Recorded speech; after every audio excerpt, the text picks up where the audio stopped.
चलो दोस्तों, atomic radius, the average distance of valence electron from nucleus is called atomic radius. Nucleus से valence shell का distance, that is atomic radius. It is very difficult to measure the radius क्योंकि एक atom जो होता है वो singly exist करता नहीं है, आइसोलेशन पॉसिबल है नहीं, and there is no well defined boundary, मतलब बाउंड्री नहीं होती एटम की। अब कैसे फाइंड करेंगे, तो मैंने बता दिया, दो एटम लेंगे। कैसे एटम ले रहे हैं, सेम एटम, होमो एटॉमिक, होमो मतलब सेम एटम से मॉलिक्यूल करना चाहिए।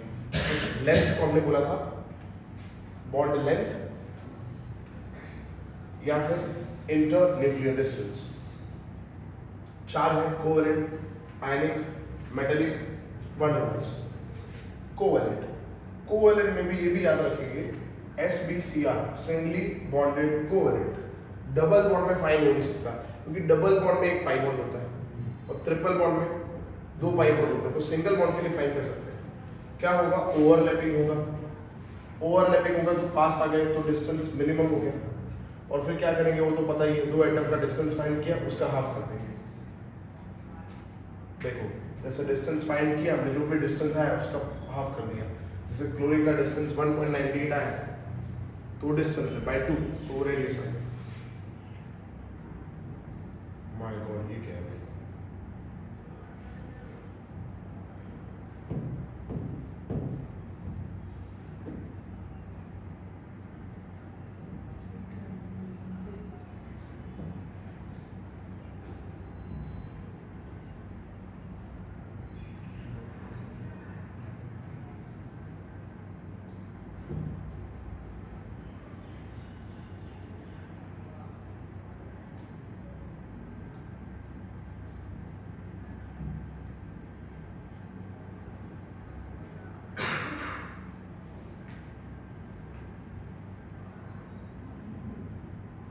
कोई बात नहीं, चलो, ऐसे जरूरत तो नहीं है बट फिर भी हो तो थोड़ा जल्दी काम है इसलिए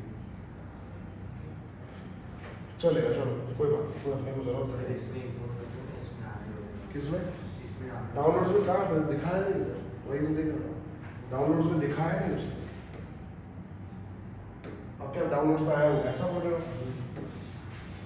लेट्स चेक डाउनलोड कहाँ है, देखो ये तो अर्लियर दिस वीक है, मतलब इस पे तो नहीं होगा शायद तो नहीं होगा, पता नहीं।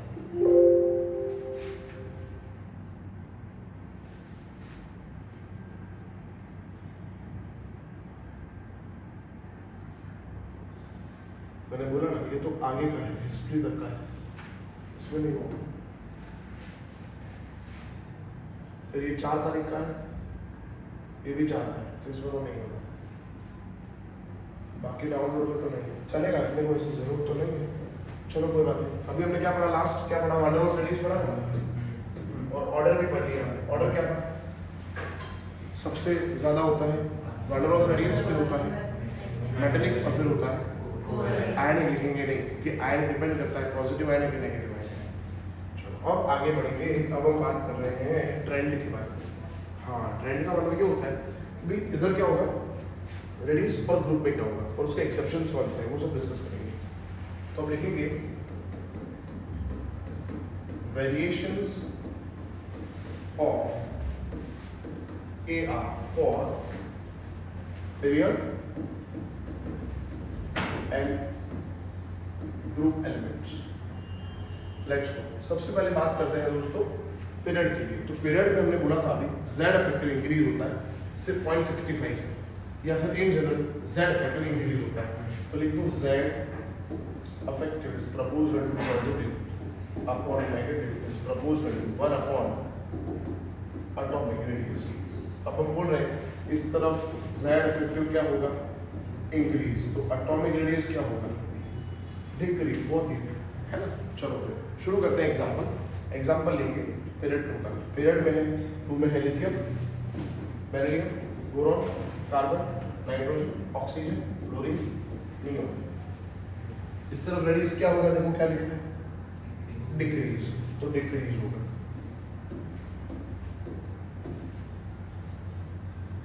इंक्रीज, ओह एक्सेप्शन आया, पहला एक्सेप्शन है। हाँ, क्योंकि ये ग्रुप 18 है और ग्रुप 18 में कोई अट्रैक्शन नहीं होगा कोई अट्रैक्शन नहीं होगा तो वान डेर वाल्स रेडिएशन, और वो सबसे ज्यादा होता है।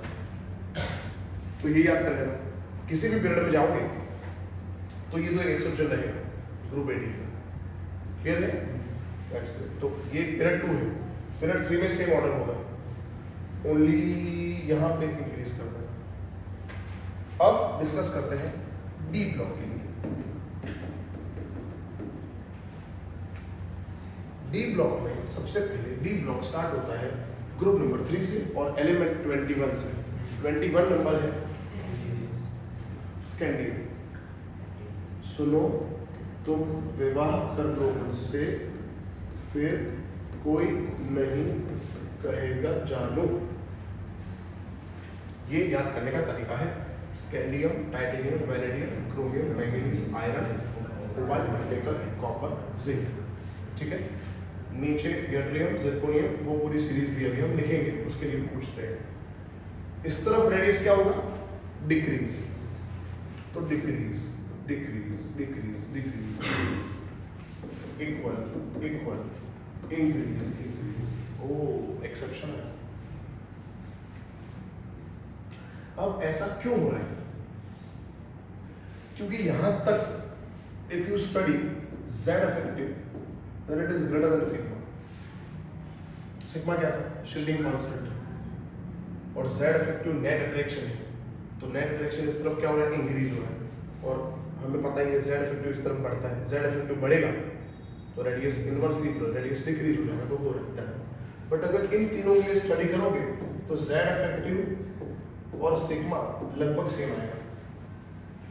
अच्छा ओके, तो Z effective is equal to Z minus sigma, और Z effective सिग्मा सेम आया, तो फिर खाली Z ही चेंज हुआ इनका। क्या चेंज हुआ? मतलब एटॉमिक नंबर। और एटॉमिक नंबर में कहाँ वास्ट डिफरेंस है? 26, 27, 29। तो एटॉमिक नंबर में वास्ट डिफरेंस नहीं है, तो रेडियस भी लगभग सेम है। अच्छा, और यहाँ जाओगे ना तो उल्टा हो जाएगा, सिग्मा ज्यादा हो जाएगा। अब सोचो Z effective का फॉर्मूला क्या था? अब सिग्मा बढ़ गया, बोले रिपल्सन बढ़ा, रिपल्सन बढ़ा तो ये क्या हुआ? घटा। और ये अगर डिक्रीज तो एटॉमिक रेडियस वही होगा।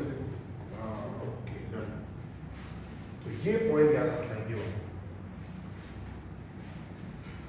अब सर सिग्मा क्यों चेंज हो रहा है?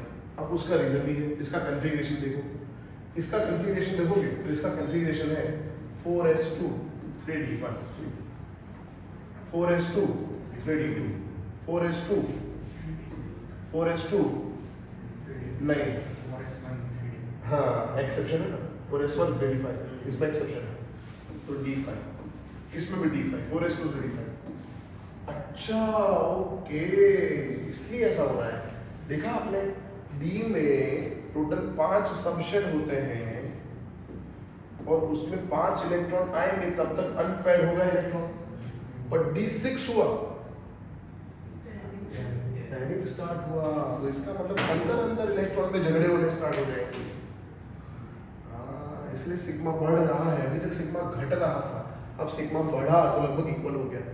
और फिर यहाँ देखा कॉपर और जिंक में डी में कितने कितने इलेक्ट्रॉन हैं। ओह, इसीलिए रिपल्सन बहुत ज्यादा है, क्योंकि हर एक बॉक्स में 2-2 इलेक्ट्रॉन होंगे। D10 का मतलब ये फुली फिल हो गया, तो इसमें सिग्मा इसीलिए बढ़ जाएगा। और सिग्मा बढ़ गया तो Z effective decrease, Z effective decrease, तो एटॉमिक रेडियस इंक्रीज। क्लियर हो गया? यस। तो ये ऑर्डर याद कर लो। इसमें ऐसे याद कर लो, स्कैंडियम से Mn तक डिक्रीज, फिर फैकोनी में इक्वल, और कॉपर और जिंक में ज्यादा। क्लियर? तो ये सबसे पहला एक्सेप्शन। वैसे दूसरा एक्सेप्शन है, पहला एक्सेप्शन ये था नियॉन वाला, दूसरा एक्सेप्शन क्या है? फैकोनी से यूज है। तो ये हमने डिस्कस कर लिया पीरियड के लिए। अब हम डिस्कस करते हैं ग्रुप के लिए। Let's go now for group elements. Group elements की बात करें तो इसमें तो हम Z effective स्टडी नहीं करेंगे, क्योंकि ग्रुप में Z effective को हम स्टडी नहीं करेंगे। मैंने पहले बोला था, क्यों नहीं करेंगे? 1.3 था, फिर 2.2 हुआ, फिर 2.2 रहेगा, फिर 2.2 रहेगा, फिर अरे कांस्टेंट हो गया, ऐसे नहीं करेंगे। तो इसका मतलब ऐसा बोलेंगे कि ग्रुप में क्या होता है? शेल नंबर इंक्रीज होता है। हाँ ऑब्वियसली, क्योंकि ग्रुप आगे ग्रुप 1 है जैसे कि, तो लिथियम का होता है 2s1, फिर सोडियम का 3s1, फिर 4s1, 5, तो क्या हो रहा है, पीरियड नंबर मतलब शेल नंबर इंक्रीज हो रहा है, तो ऐसा बोलेंगे down to the group shell number increases और रेडियस इंक्रीजेस, कॉमन सेंस, जितना शेल नंबर इंक्रीज उतना इलेक्ट्रॉन दूर जाएगा तो डिस्टेंस बढ़ा तो रेडियस इंक्रीज होगा, बहुत इजी है। तो इसका मतलब ग्रुप 1 के लिए ऐसा होना चाहिए, lithium, sodium, potassium, rubidium, caesium, ऐसा होना चाहिए, और है भी, यस, कोई एक्सेप्शन नहीं है, नो एक्सेप्शंस। ग्रुप 2 में ऐसा होना चाहिए, डेटा, मांगे, कार, स्कूटर, बार, राजे नहीं दिख रहे, ठीक है ना, क्योंकि वो रेडियो एक्टिव है, लास्ट एलिमेंट जनरली दिखते नहीं है, तो ऊपर से नहीं दिखते, तो पूरा डन, ठीक है, कोई दिक्कत नहीं। ये ग्रुप 1 है और ये ग्रुप 2 है, ग्रुप 13 लिखोगे तो एक्सेप्शन आएगा। ग्रुप 13 में क्या होना चाहिए, बोरॉन से एल्यूमिनियम में बढ़ना चाहिए, फिर Al से Ga में इंक्रीज होना चाहिए, तो नहीं होगा। हाँ yes, boron, aluminium, gallium, indium और थैलियम, फिर इंक्रीज होना चाहिए, हुआ, फिर इंक्रीज होना चाहिए, नहीं हुआ। ओ, तो यहाँ पे हमारा दिल टूट गया भाई, ये गड़बड़, ये भी गड़बड़, ऐसा क्यों हुआ वो देखते हैं, तो ऐसा क्यों हुआ देखते हैं, चलो। Boron, aluminium, gallium, indium, thallium, इन सब का ग्रुप नंबर 13 है। ग्रुप नंबर 13 मतलब आउटर मोस्ट शेल में 3 इलेक्ट्रॉन होंगे और 3 इलेक्ट्रॉन है, और ग्रुप नंबर 13 से p ब्लॉक स्टार्ट होता है, तो इसका मतलब p1 होगा और s2 होगा, तो इसका जनरल कॉन्फ़िगरेशन है,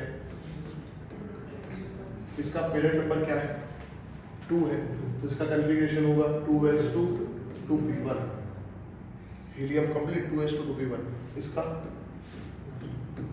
3s2 3p1, but fourth period से डी ब्लॉक स्टार्ट होगा, तो इसका लिखेंगे 4s2 4p1 पर 3d10। अच्छा, क्योंकि इसका नंबर 31 है, 31 कब आया, जब 30 आ गया, उसके बाद 30 में जिंक आ गया, तो उसमें डी में सब इलेक्ट्रॉन फुल्ली फिल होंगे, फिर ये आया डी ऐड हुआ इसमें, इसीलिए एक्सेप्शन नहीं है। फिर 5s2 5p1 4d10, 6s2 6p1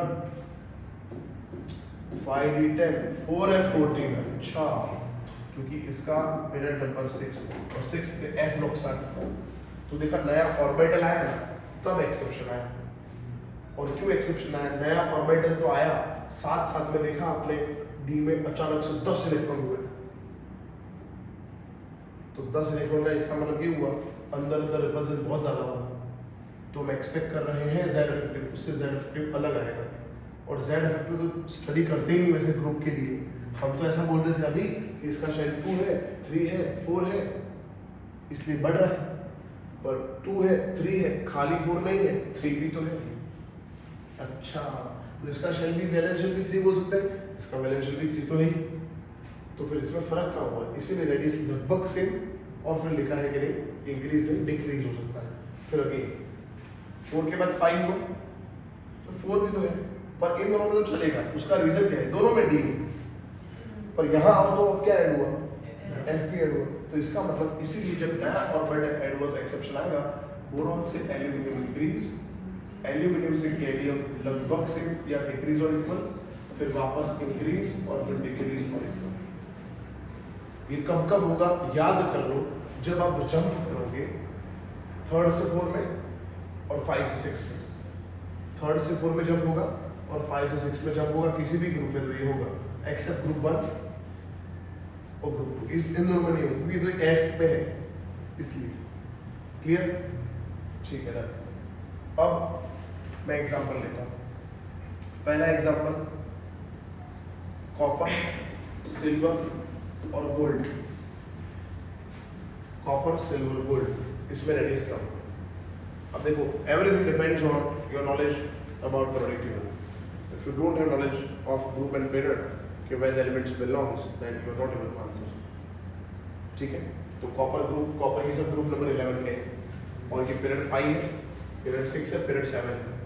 तो 5 से 6 में एक्सेप्शन होगा, 5 से 6 में एक्सेप्शन है कि 6 से 7 में एक्सेप्शन है, क्या पढ़ा आपने? हाँ रुको, और ये पीरियड 4 में है, 5 में थोड़ी है। कॉपर मतलब 20 से 30 में आएगा, तो 4 5 6 4 5 6, तो 4 से 5 में एक्सेप्शन है नहीं, तो पढ़ा 5 से 6 में एक्सेप्शन था, हाँ क्योंकि 6 में एफ ब्लॉक ऐड होता है इसलिए ये आंसर। तो पीरियोडिक टेबल का नॉलेज दोस्तों बहुत जरूरी है।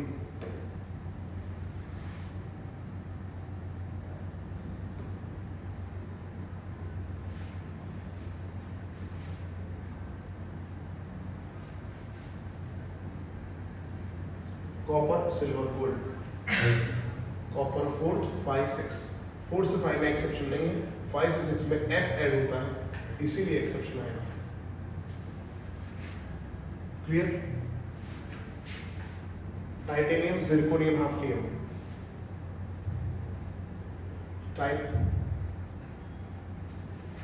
टाइटेनियम से जिरकोनियम में इंक्रीज, जिरकोनियम से हाफनियम में डिक्रीज और इक्वल। तो ऐसा पूछा हो सकता है 4 ऑप्शन में, टाइटेनियम जिरकोनियम हाफनियम का रेडियस इक्वल होगा, क्या होगा? इक्वल होगा, ऐसा आंसर होगा। मतलब कुछ भी पूछा होगा, समझ आ गया आपको? ये कितने सारे एलिमेंट्स हैं, तो मैंने सब एलिमेंट्स आपको पहले लेक्चर में याद करवाए थे। स्कैंडियम, टाइटेनियम, वैनेडियम, क्रोमियम, ये तो पढ़ दिया अभी हम। ये जरा निकम्मा बना मोहब्बत में तेरी, रो रो कर पुकारेगी आज से छाजरी। ये जरा, ये ट्रियम, जिरकोनियम, निकम्मा, नियोबियम, मोहब्बत, मॉलिब्डेनम, तेरी टेक्नीशियम, रो रो कर, रुथेनियम, रोहडियम, पुकारेगी पैलेडियम आज से, सिल्वर, चांदनी, कैडमियम। ला हफ्ता, लेंथेनम, हाफनियम, टेंटेलम, वरना, टंगस्टन, रहेनियम, उस ऑस्मियम, इरिटेटिंग, इरिडियम, पोपट, प्लेटिनम के साथ और हो जा पागल, गोल्ड और मर्क्यूरी। खत्म। तो मैंने कौन से एलिमेंट बताया? 21 से 30, 39 से 48 और 57 से 80 नहीं बताया मैंने, 57 बताया, फिर 72 से 80 बताया, बीच में गैप है वो नीचे लिखे। समझ आ गया होगा? इसमें से कुछ भी उठा के एग्जाम में पूछ लो।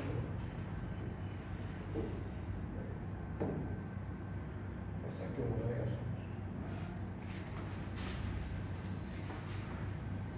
अच्छा हो गया, समझ गया।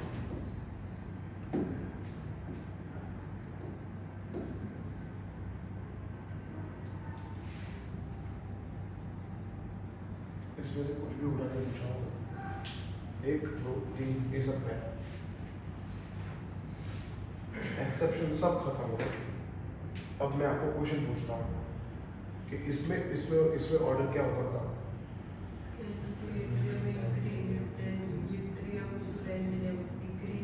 गलत आंसर है। स्कैंडियम से यट्रियम से लेंथेनम में इंक्रीज ही होगा, क्योंकि लेंथेनम जब है तब कहाँ एफ ब्लॉक आया? एफ ब्लॉक तो 58 से स्टार्ट हुआ। पढ़ा दिया फिर भी गलती हो रही है ना, मैं भाई बोल रहा हूँ, मैंने अभी भी सब बता दिया है, फिर भी ऐसा ही क्वेश्चन आएगा जिसमें गलती होगी, तो आपको इम्प्रोवाइजेशन और स्मार्ट वर्क आपका काम करेगा।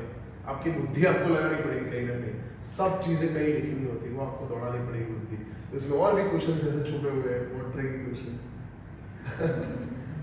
समझ गए ना? और इसीलिए एमसीक्यू करने पड़ते हैं, इसीलिए जितना प्रैक्टिस करोगे उतना अनुभव मिलेगा आपको। चलो ठीक है, तो ये एटॉमिक रेडियस टॉपिक कंप्लीट हो गया।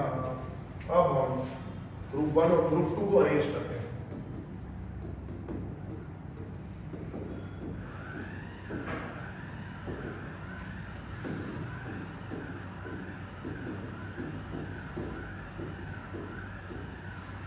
इस तरफ रेडियस क्या होता है?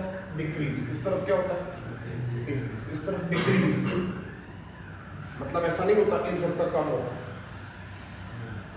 हाँ, इसका मतलब ऐसा नहीं इन सबका कम है, इससे ऐसा नहीं है।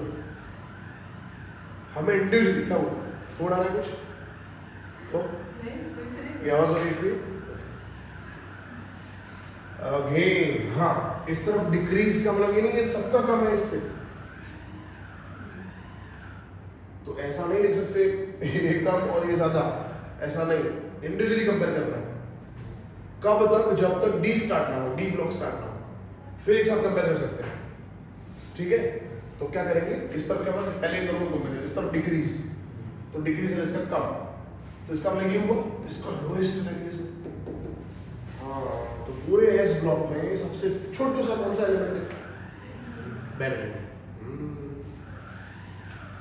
तो बी लास्ट में आएगा, उसके आगे आया लिथियम। अब इन दोनों की कंपैरिजन करेंगे, तो कौन छोटा? इन दोनों में छोटा कौन है? मैग्नीशियम। तो फिर ये, फिर ये। Got it? समझ आ रहा है? हाँ। अब इन दोनों की कंपैरिजन करो तो ये छोटा होगा, हाँ, तो फिर इधर जाएंगे। अब यहां से पता है आपको, ये डी ब्लॉक स्टार्ट होगा, तो क्या करोगे, अब इन तीनों को इन तीनों से कंपेयर करो। मतलब ये तो लिखा मैंने गलत किया, रेडियो एक्टिव है, फिर इन तीनों का रेडियस कम होगा, फिर ये ज्यादा, फिर ये ज्यादा, फिर ये ज्यादा, तो सबसे हाईएस्ट रेडियस किसका है? तो लार्जेस्ट साइज है, लार्जेस्ट। याद रखना, सबसे मोटा कौन है ग्रुप 1 2 में? सीजियम। सबसे छोटू सा कौन है? बेरिलियम। ये ऑर्डर याद रखना, BeLi Mg Na K Ca Sr Ba K Rb Cs। आज का लेक्चर यहाँ पे